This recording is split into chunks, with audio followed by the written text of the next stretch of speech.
Ischemic heart disease, which is short for shortage of blood supply to the heart, had an extra 900 deaths in the first 6 months of this year. And deaths which had no specified cause by a doctor, there were an extra 2,430 of those.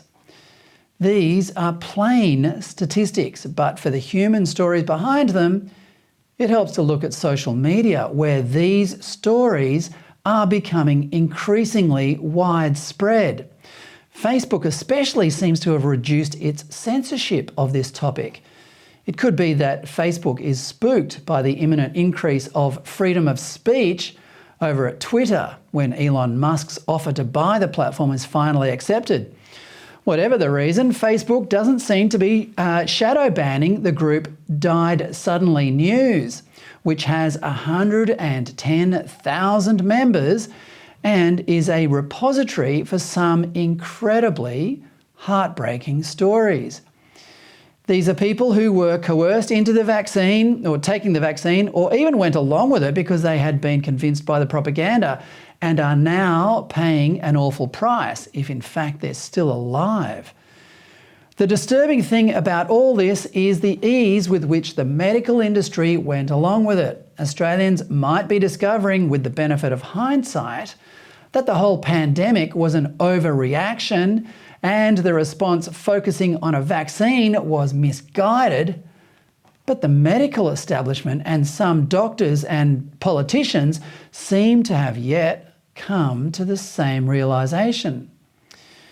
Dr. David Richards and Professor Wendy Hoy write alarmingly in The Spectator Australia, quote, "Today, the Queensland Government is set to pass an amendment to the Health Practitioner Regulation Law that will mandate doctors and nurses to follow government regulations and directions even when they believe the patient's interests might be served otherwise.